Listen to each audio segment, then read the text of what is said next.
Bienvenue au podcast Le Temps d'arrêt. Bonjour à tous, bienvenue au 56e épisode du Temps d'arrêt. Aujourd'hui, on consacre l'épisode sur la qualification en séries éliminatoires du Rocket de Laval. Très heureux de recevoir pour la deuxième fois Jessica Lemay au podcast. Ça va bien, Jessica? Ça va très bien toi-même? Très bien, merci. Jessica, tu étais attitrée à la couverture du Rocket avec tout sur le hockey pour la saison complète, hein? C'était ta première Mhm. année. Comment as-tu Ouais. vécu l'expérience du début jusqu'à maintenant? Parce que c'est pas la fin encore, là. Donc, Ben écoute, c'était une super belle expérience. J'espère que ça se terminera pas mercredi parce que les ouais, séries commencent, puis c'est le seul match qui va avoir lieu à Laval. ouais. Ça a été vraiment trippant, je te dirais. Euh, Assez que je peine à suivre la Ligue nationale maintenant. Je peine à suivre les Canadiens. J'ai été beaucoup plus intéressée par le Rocket, puis c'est normal un peu, là. J'étais un petit peu derrière, derrière les rideaux un peu, là. Ouais. Donc, ouais. Et pour un petit peu compléter ton expérience, est-ce que tu as senti que tu t'améliorais, que tu gagnais en confiance au fur et à mesure que la saison avançait? Étais-tu plus confortable avec les joueurs et l'entraîneur Jean-François Houle? Oui, vraiment. Ben, écoute, les joueurs, leur attitude, c'est vraiment A1. Je te dirais que même dans des matchs où c'était plus difficile, les défaites un peu crève-cœur, c'est sûr que Ouais. l'ambiance était peut-être un peu plus lourde, mais tu sais, en termes d'ambiance lourde, moi, c'est pas quelque chose qui me dérange là, dans le domaine où je travaille. Ouais. Mais, mais tu sais, c'était quand même. Les joueurs étaient très généreux. Ils te mettent à l'aise assez rapidement. C'était plus de prendre ma place là, Auprès parmi les des médias autres, qui ouais. sont là. Oui, c'est ça. Puis poser des questions aussi. Je pose mes questions souvent à la fin. Ça va un peu ça va par ancienneté. Donc, il faut quand même que j'aille plusieurs options de questions à poser, essayer de Absolument. rester Tu ne veux pas te pertinente aussi. répéter, hein. Ouais.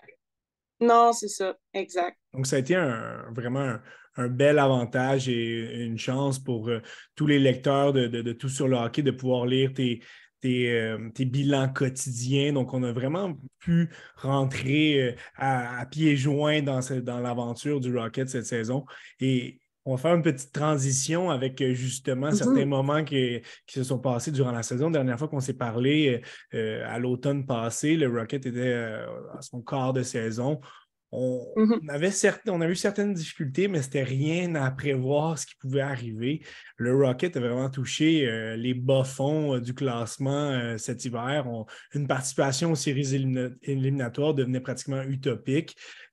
J'aimerais Mhm. que tu me dises un petit peu quel était l'état de l'équipe euh, du Rocket qui était vraiment affecté non seulement par les blessures, mais aussi par les nombreux rappels de joueurs importants chez le Canadien. Donc, on enlevait les meilleurs éléments du Rocket. Donc, dans les moments les plus noirs de la saison, ça ressemblait à quoi, là? Ben, c'est drôle que tu dises ça parce que, dans le fond, je trouve que quand les gars ont commencé à être rappelés, c'est là qu'on a commencé à rentrer plus dans notre identité de next man up, c'est-à-dire que Ouais, bon à point. chaque élément qu'on perdait, il y avait un gars qui steppait. Autant ça a commencé avec Primo quand il s'est blessé, Poulain il a pris le relais, puis il a permis au Rocket de coller 2 victoires. Là. C'était comme pas arrivé, puis je pense que c'est à la mi-saison là, que c'était pas encore arrivé, donc il était un petit peu temps. Euh, Quand Raphaël Harvey-Pinard aussi a été rappelé, on a vu les Teasdale, on a vu plus récemment Dubé. Euh, il y a quand même des gars qui se sont établis malgré les pertes. Puis en début de saison, quand on avait beaucoup d'éléments, là, on peinait à trouver une chimie, à trouver, on dirait, une identité. J'ai comme l'impression que quand les Rockets sont accolés au mur, à côté au mur, leur Réagissent bien, ouais. identité sort un peu. Ouais. Et est-ce que selon toi, c'est justement ce manque de chimie-là qui faisait en sorte que l'équipe n'était pas capable d'enligner des succès match après match, là? Ben, j'ai trouvé qu'en défensive, ça s'est un peu replacé. On est moins permissif, mais on avait quand même une identité un peu, sans dire soft, mais inexpérimentée. Ça manquait un petit peu de robustesse. On était un peu trop, on laissait des jeux transversales, des retours de lancer. Les gardiens de but n'ont pas été dominants là, dans la première moitié de saison, mais on ne les a pas vraiment aidés non plus. Non, absolument. C'est quand tu as du temps et de l'espace dans cette ligue-là, là, tu peux marquer des très bons joueurs dans cette ligue-là. Donc, il faut que tu joues serré, puis ça a été plus difficile pour le Rocket là, dans Tu la première. as Ouais. parlé que certains joueurs ont pris plus d'ascendant, ont pris un rôle plus important. Reste qu'il y avait quand même beaucoup de chemin à bâtir pour pouvoir les Mhm. mener où ils sont actuellement. Il y a quelques semaines Mhm. seulement, le Rocket était au dernier rang de la section nord. Ouais. C'est vraiment, on était, comme tu l'as dit, on était acculés au pied du mur et on a vraiment bien Mhm. répondu. Est-ce que tu es capable de cibler un élément déclencheur qui a fait en sorte que ok, cette équipe-là a commencé à bâtir de la confiance? Est-ce que c'est une série de victoires? Est-ce que c'est le voyage dans l'Ouest avant ça? Est-ce que tu es capable de mettre ton Mhm. doigt sur quelque chose de vraiment de majeur, là? Le retour de Caden Primo en santé après qu'il ait été descendu de Montréal, qui n'a pas joué beaucoup, ça a pris quelques matchs là, avant qu'il reprenne un peu son momentum. Mais je te dirais le voyage de 4 matchs parce que Anthony Richard l'a partagé là, dans le vestiaire que c'est pas qu'il avait perdu confiance, mais Pas loin. c'était quand ils sont partis, là, ça a été difficile. Puis ils se disaient à la blague entre eux, ben il faut en gagner 8 sur 9. C'est un peu mission impossible, surtout quand tu pars 4 matchs sur la route. Il n'avait pas gagné 2 matchs de suite sur la route cette saison. Fait que c'est quand même assez. La C'est tâche une était lourde là, là. commande. Ouais. Mais je te dirais, à ce moment-là, je pense que ça l'a assez switché parce qu'on a connu une bonne séquence après les fêtes. Puis on a repris un creux de vague. Là. On a perdu des matchs. On dirait que plus les médias parlaient que le Rocket qui n'avait pas subi la défaite en temps régulier à Laval depuis, mettons, 15 matchs. Plus qu'on en parlait, plus qu'on voyait que l'équipe trichait un peu puis que ne méritait pas tout OK. à fait les points qu'ils ramassaient, mais que ça les a rattrapés. Je me rappelle pas, Jean-François Houle, c'était dans quel match? Probablement contre Belleville, qui ont subi une défaite là, 5-1, je pense. Ça faisait longtemps qu'ils n'avaient pas perdu. Puis ça a commencé à. Ça a été difficile Le là, moral dans ce était moment-là. difficile. Ouais. Malheureusement, pour les partisans moyens du Rocket, on ne pouvait pas suivre les matchs continuellement là, à la télévision. Mhm. Donc, c'est intéressant d'avoir ta perspective parce que de mon côté, j'ai de beaucoup d'auditeurs aussi, je suis sûr que ça a été le cas. On a suivi la saison, mais on a tellement manqué des matchs importants sur la route, particulièrement, qu'on Mhm. ne savait pas nécessairement ce qui se passait. Donc, c'est bon d'avoir un petit peu le pouls Mhm. vraiment de ce qui s'est passé. Puis dans les 10 derniers matchs, on a parlé là, du voyage dans l'Ouest qui a été très, très fructueux. Mais on devait accumuler les victoires et on l'a fait. On a terminé la saison avec 8 victoires, 2 défaites dans les 10 dernières parties pour finalement nous mener au 5e rang, la dernière position de la section pour accéder aux séries éliminatoires. On a devancé Mhm. Cleveland par 3 points. Avant la qualification en série, quelle était l'ambiance, là? J'imagine, le momentum s'est bâti, on a commencé à y croire. On a perdu un match très important vendredi, il y a environ une semaine et demie. Euh, Ouais. Par la suite, on est revenu avec une victoire. Quelle était l'ambiance au sein de l'entourage de l'équipe, là?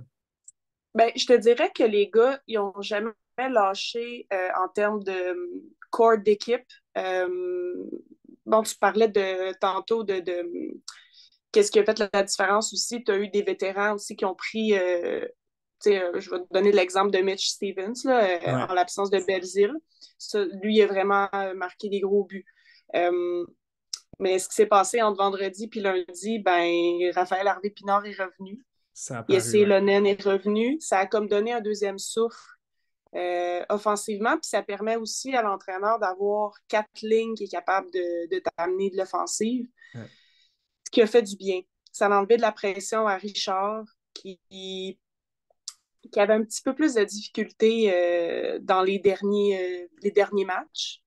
Il s'approchait de comme son plateau personnel. On dirait qu'il essayait d'un petit peu trop en faire, fait qu'il passait plus la rondelle. Donc, je te dirais que l'arrivée deux joueurs-là, Elonen et Harvey Pinard, ça a aidé vraiment à équilibrer puis à enlever peut-être un peu de pression offensivement là, au groupe. Si tu le veux bien, analysons un petit peu cette formation qui est bien différente de celle qu'on avait couverte en novembre. Ouais. Tu as parlé de Mitchell Stevens. On doit noter son absence dans l'alignement. Malheureusement, il a été blessé lors de la dernière rencontre. Il ne sera pas partie de l'équipe et c'est un rouage très important qui va manquer à cette équipe-là. Donc, si on est capable de cibler certaines forces et faiblesses des unités, commençons avec l'unité offensive, donc à l'attaque. Les lignes en pratique lors des dernières séances de pratique étaient Anthony Richard avec Peter Abbandonato et Raphaël Harvey-Pinard. Anthony Richard qui a terminé premier pointeur de cette équipe-là avec 67 points en 60 matchs. Je sais que personnellement, tu as adoré le travail de Peter Abbandonato cette saison. Il a été extrêmement constant. Mais est-ce que selon toi, il a ce qu'il faut pour être le premier centre de l'équipe? Il l'a fait longtemps cette année. Je pense que c'est une question d'équilibre aussi. Il y a quand même des belles qualités comme fabricant de jeu. Aux mises en jeu, il est capable quand même. C'est pas le plus gros, mais il a quand même, ça a quand même pas été un enjeu cette année majeur, là, je te dirais, dans sa game. Puis, tu sais, quelqu'un avec une bonne vision, avec Hervé Pinard et Anthony Richard, je vois ça quand même bien. C'est sûr que dans le meilleur des mondes, ton premier centre, c'est pas Abbandonato, Abbandonato, mais ouais. il a vraiment il a quand même été très, très important là, pour GFO et l'équipe là, cette année. Une deuxième unité qui ressemble à Simono, Condotta et Ilonen. Tu en as parlé, Ilonen, son retour est extrêmement important. Lui et Harvey Pinard, on a vu ce qu'ils ont été capables de faire à Montréal. Ils ont vraiment ils ont amené leur bagage d'expérience acquis dans la NH, dans la Ligue américaine et ça n'a pas été long avant qu'ils aient fait leur marque. Est-ce que tu vois que c'est une ligne qui pourrait produire offensivement celle de cette unité-là? Là? Oui, ben, tu as Condotta qui joue bien dans les deux sens de la glace, qui est quand même assez efficace. Les deux autres, attends, Simono rappelle-moi, et là, Ilonen. Ilonen. Oui, ben, Simono, en fait, je trouve qu'il a repris un petit peu plus de momentum là, au niveau de ses passes. Okay. Il est moins prévisible. Il a vraiment retrouvé cette touche-là. On l'a vu dernier match avec Pierrick Dubé. J'aimais bien la combinaison, mais avec Ilonen, ça pourrait être intéressant. Donc, Très ouais, créatif. Condotta, nomme à tout faire. Ouais. Troisième unité, Emil Heinemann qui s'est amené et il a été un véritable vent de fraîcheur pour cette équipe-là. Il a quand même Ouais. eu 9 points en 11 matchs, dont 7 buts, des buts très importants. Il Ouais. partage l'aile avec Pierrick Dubé, qui est une belle histoire. Là. Il a commencé la saison avec les Lions. Il n'était pas avec l'équipe lorsqu'on s'est parlé cet automne. Il a quand même fait 32 points en 44 matchs. Et c'est le retour de Brandon Gignac au centre. Il a été blessé lors des dernières parties. Donc, je trouve que c'est une unité qui va avoir énormément de chiens. Parle-nous un petit peu de ce qu'ils peuvent amener. Là. Ben, beaucoup de vitesse. Hein? Brandon Gignac, c'est un de ceux qui provoque le plus de chance là, cette année là, avec Anthony Richard. Là, il a été vraiment très, très dangereux. Manquait peut-être un peu de finition, mais là, avec Dubé et Heinemann, ça risque d'y aller. Là. Tu la mets deuxième ligne, mais moi, je pense que ça va être troisième ligne, mais je pense que ça va être pas mal Plus la la deuxième. deuxième unité. Là. On voit pas les temps de glace là, dans le. Il faut aller sur, je pense, des sites un peu plus spécialisés. Là. Ouais. Mais je pense qu'eux vont avoir plus de glace là, que le deuxième trio. Et les gens qui ne suivent pas trop le Rocket vont entendre le nom de Pierrick Dubé. Peut-être qu'il y en a certains qui vont se souvenir de son passage dans la JMQ. Qu'est-ce qu'il a su faire en sorte? Qu'est-ce qu'il a amené dans son jeu pour que le Rocket veuille le garder durant toute cette saison-là? Ben, c'est sûr qu'il y a eu une ouverture. Il y a eu. Puis, tu sais, il y a un style de jeu beaucoup, beaucoup. Ben, quand tu vas dans le vestiaire du Rocket, c'est acharnement. Je trouve qu'il incarne tout ce que tu veux voir en termes d'identité. Très combatif, dangereux. Il dirige des rondelles au filet, ce que GFO aime beaucoup. Puis, de fil en aiguille, il a donné des responsabilités, du temps de glace. Puis, Dubé a toujours répondu Donc, je pense qu'il a fait sa chance, mais il a aussi eu une chance qu'il n'a pas ratée. Absolument. Puis il se nourrit de la pression aussi, il nous l'a dit au dernier match, c'est vraiment quelque chose qui le motive, puis que c'est pas le genre de choses qui va le faire figer là, d'avoir une pression à performer. Une dernière ligne composée de Joel Teasdale. Nolan Yaremko, la plupart des Mhm. gens ne vont pas tout à fait être au courant de son histoire. Là. C'est 12 matchs avec l'équipe et il jouait, je pense, dans une ligue universitaire. Ouais. Signature en fin de saison. Donc, c'est quand même un bon gabarit qu'il a. Il est au Mhm. centre aussi de Gabriel Bourque, le capitaine qui a pris la relève d'Alex Belzile. Alors, Mhm. qu'est-ce que cette quatrième ligne va pouvoir amener? Est-ce que c'est du travail défensif, de l'échec avant? Pour ceux qui ne connaissent pas Yaremko, là.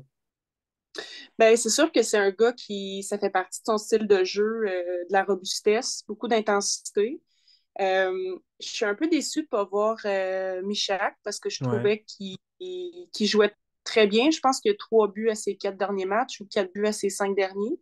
Euh, mais je doute pas qu'on va le revoir là, pendant la prochaine série. Je pense qu'on y va simplement avec un alignement qui a gagné. Donc, tu Ouais. sais, tu peux pas. Ça donne aussi des options au niveau des mises en jeu, chose que Yaremko est quand même capable de faire. Là.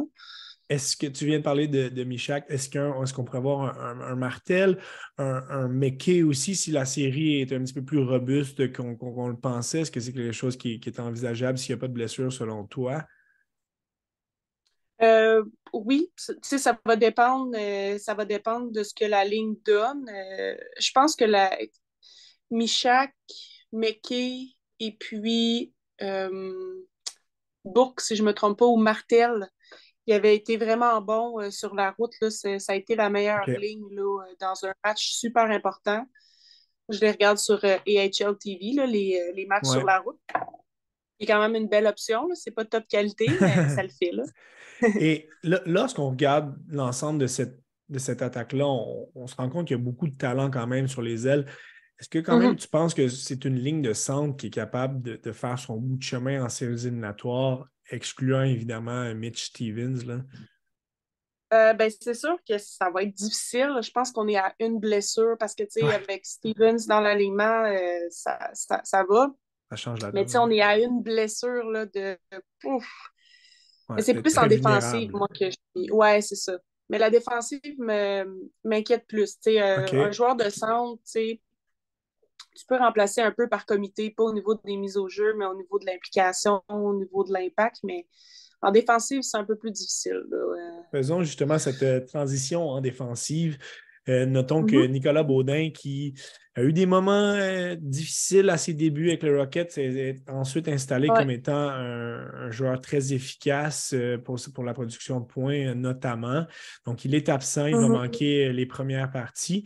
On a une unité qui compose de William Trudeau, qui a eu une super belle progression durant cette saison. Vraiment. Il est Mhm. jumelé à Corey Schoenemann. De ce côté-là, est-ce que tu vois certains points d'interrogation ou certains points un petit peu plus délicats? Pas du tout. Moi, j'ai 100% confiance en cette unité-là. Je trouve que les deux joueurs jouent super bien. Trudeau, il a eu un peu de difficulté, là, je pense, là, au match contre Cleveland, là, ou bien un autre, en tout cas. Mais c'est très rare qu'on remarque des erreurs ou il prend des bonnes décisions avec la rondelle, la robustesse. Il est assez discipliné, je te dirais. Bien engagé dans le jeu, puis il se porte à l'attaque, là, On vraiment. l'a Ça, même c'est vu quelque en chose que je avantage découvre. numérique Ouais, régulièrement en fin de ouais, saison, là, ouais. ouais, vraiment. Puis, Deux- non, c'est vraiment une belle histoire. Deuxième unité, un autre joueur qui s'est amené un petit peu plus tard en fin de saison, hein, on l'a suivi depuis sa signature avec le Canadien, celle de Jayden Struble.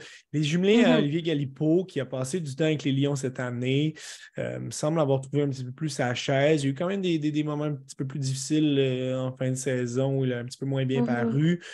Trouble, sans être extrêmement efficace et flamboyant, a fait du travail quand même satisfaisant.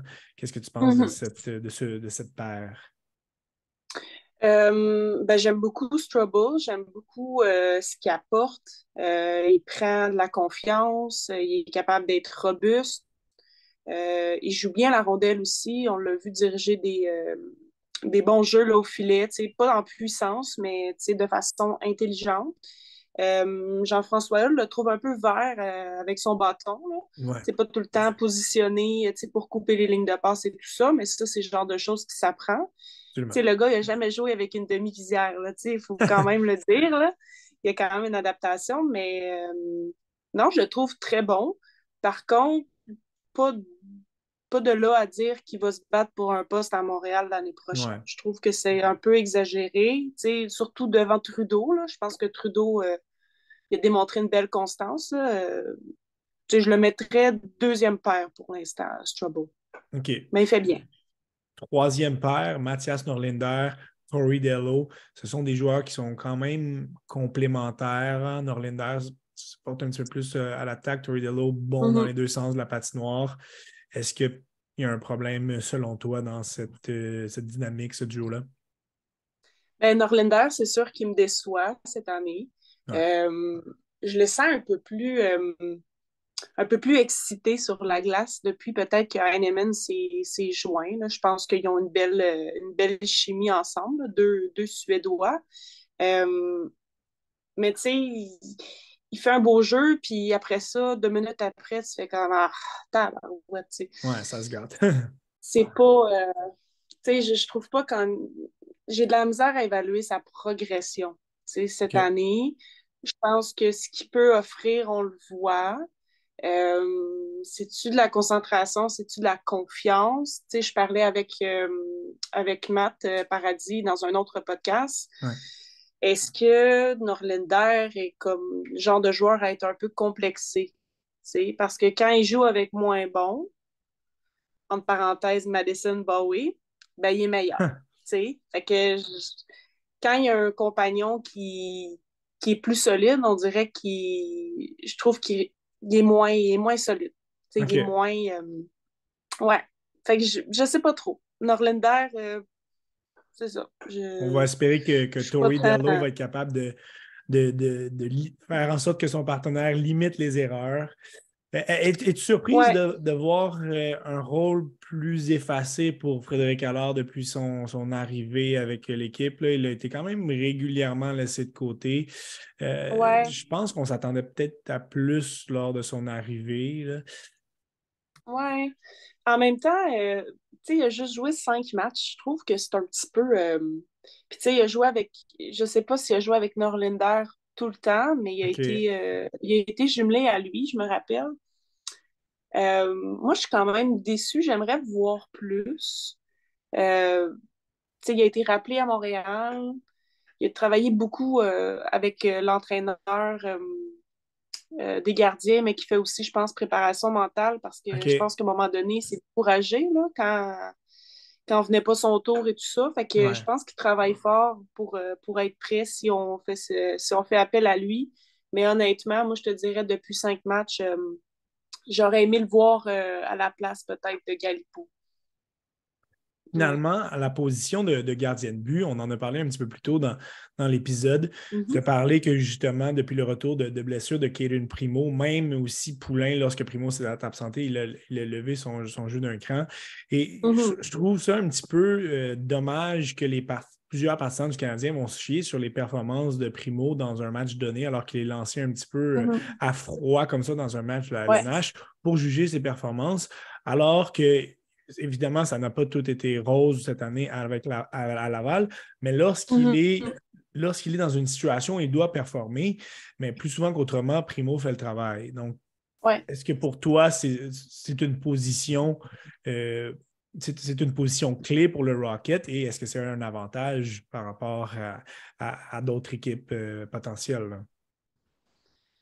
Écoute, les Comets d'Utica, ils ont un vraiment bon gardien de but, là. Daz, je pense Ouais, qu'il était là au match des étoiles.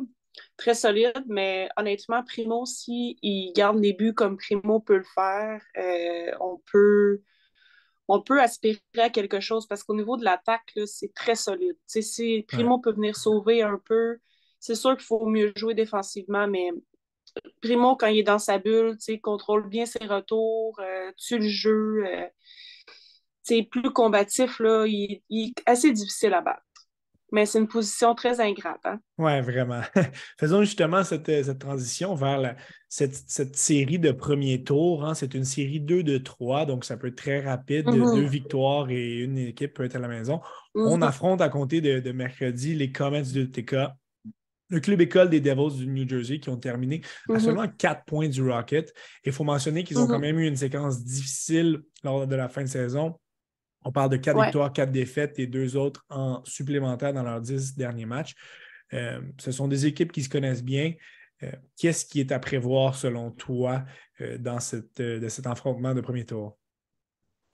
Ben, de mémoire, là, c'est peut-être la question que tu m'as envoyée que j'ai le moins explorée, là. Mais je sais que le Rocket a une fiche gagnante Ouais, contre les Comets, là. 5 victoires, une défaite, je pense, cette année. Mais il y a eu quand même des matchs serrés là, où ça s'est décidé prolongation d'un but. Donc, je m'attends quand même à du hockey assez serré, beaucoup de robustesse. C'est une équipe, on les a pas croisés 12 fois comme Belleville, mais quand même. non. Je pense qu'il va y avoir quand même une bonne intensité. À surveiller assurément le choix le deuxième choix au repêchage. Simone Nemec, ouais. Ouais, ouais, qui a marqué un gros but, qui a sorti les Monsters de l'équation. Donc, merci. Euh, Tu as mais parlé j'ai hâte de, de. Ouais, Tu as parlé du gardien Nico Dawes, Simone ouais. Demech, on a un Riley Walsh à la défense aussi, là, 41 points en Mhm, 71. En attaque, Graham Clark qui a été le meilleur pointeur de cette équipe, mhm, 58 points en 68. On a un Nolan Foote, Jay ouais. Sarillock aussi. Donc, on a quand même une défensive qui est une attaque qui est équilibrée. Je crois Mhm. qu'Alexander Holtz ne sera pas de cette formation partante. Je ne l'ai pas vu avec les Devils aussi. Il est peut-être quelque part entre les deux, là. Euh, mais c'est une équipe quand même Une qui est bonne chose assez. parce qu'il est, Ouais, il il est peut être très solide. dangereux. C'est une équipe qui est quand même Ouais. très, très imposante, Mhm. celle des Comets. Est-ce que c'est un style de jeu qui peut nuire aux plus petits attaquants du Rocket, selon toi? Ben, on a démontré cette saison qu'on était quand même capable de répondre côté robustesse. Par contre, j'ai quand même une petite inquiétude parce que, tu sais, le Rocket, ça fait quand même un bon mois et demi qu'il joue du gros hockey de série. Ouais, Donc, tu sais, dernier match, là, j'en ai parlé avec Jean-François Houle, puis j'ai dit, tu sais, cette victoire-là a coûté cher physiquement à ouais, tes joueurs. vraiment. Tu sais, Mitch Stevens, tu as eu aussi, bon, Norlinda, il a fait une split, là, mais il est revenu. Il y a eu Schooneman aussi qui a eu l'air de se Ouais. blesser pas pire à l'épaule. Je trouvais que ça revenait lentement au banc. Fait que, tu sais, c'est sûr que si les gars sont un peu maganés, tu sais, oui, ça peut jouer, mais faut rester discipliné. Je pense que les petits gars sont assez disciplinés, là. Et c'est une équipe qui est très bien entraînée aussi, là, avec Kevin Mhm, Devine, qui est un entraîneur d'expérience. Ce qui est certain, mhm, c'est c'est une série, les 2 de 3, c'est tellement rapide que dès mhm. les premières secondes, ils sont extrêmement importantes, c'est fatidique, il faut Ouais, rentrer à 100% dans le jeu.